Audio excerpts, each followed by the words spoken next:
Muslim rule over the subcontinent for more than 1,000 years.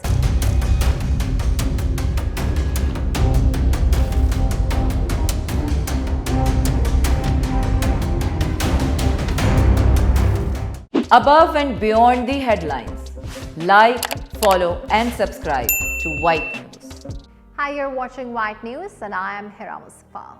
From censorship to suppression to manipulation, Indian media has always promoted yellow journalism. The Srivastava Group for leading an extensive disinformation campaign in Europe since 2005, mainly to discredit Pakistan.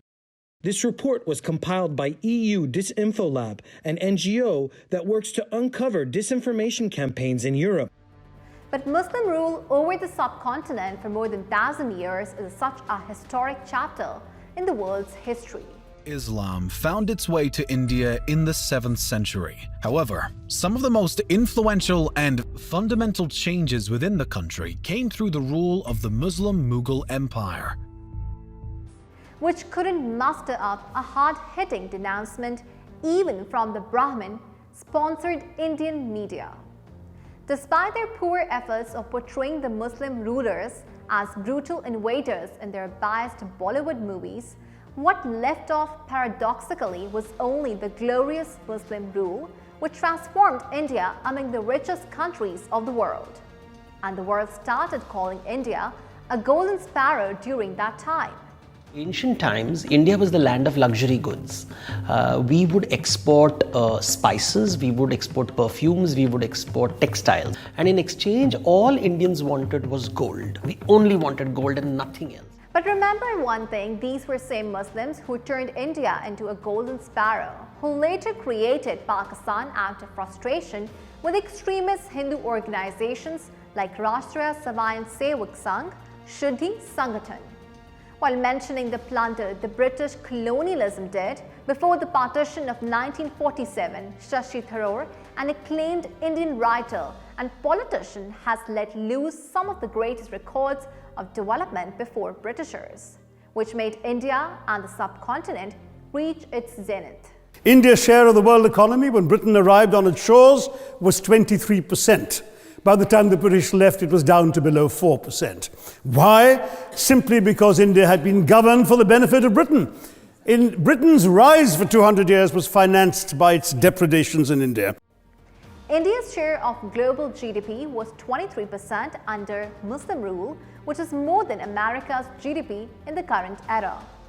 The advancement in the sector of infrastructure, economy, trade, arts and culture was so impeccable that the Muslim Mughal emperors became symbols of luxury and might even in the Western world.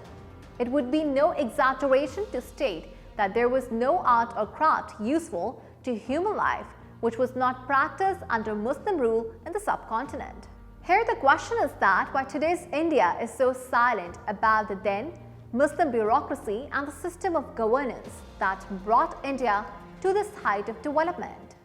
The handloom weavers, for example, famed across the world, whose products were exported around the world, Britain came right in. There were actually these weavers making fine muslin, light as woven air, it was said. And Britain came right in, smashed their thumbs, broke their looms, imposed tariffs and duties on their cloth and products, and started, of course, taking the raw materials from India and shipping back manufactured cloth, flooding the world's markets with what became the products of the dark and satanic mills of Victorian England. The historic conquests from Ghaznavis to Ghauris to Khiljis leave an unprecedented chapter.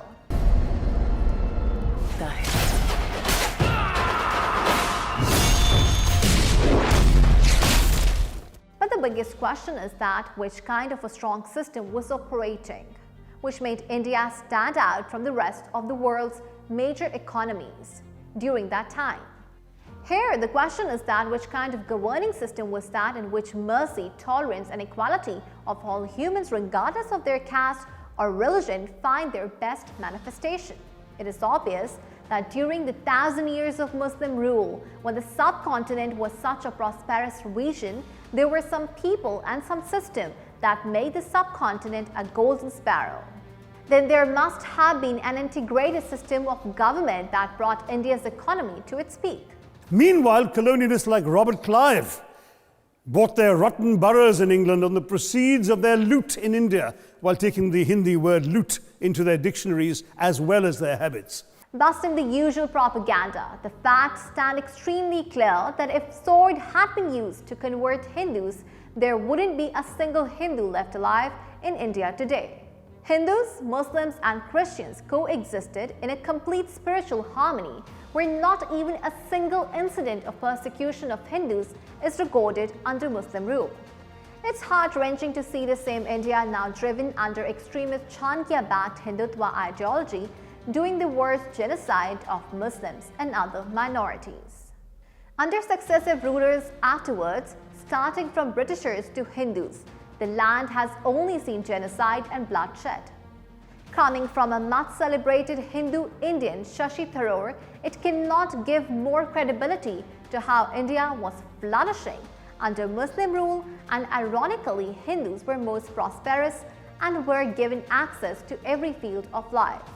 India had to supply 173,000 animals, 370 million tons of supplies, and in the end, the total value of everything that was taken out of India, by the way, suffering from recession at that time and poverty and hunger, was in today's money £8 billion.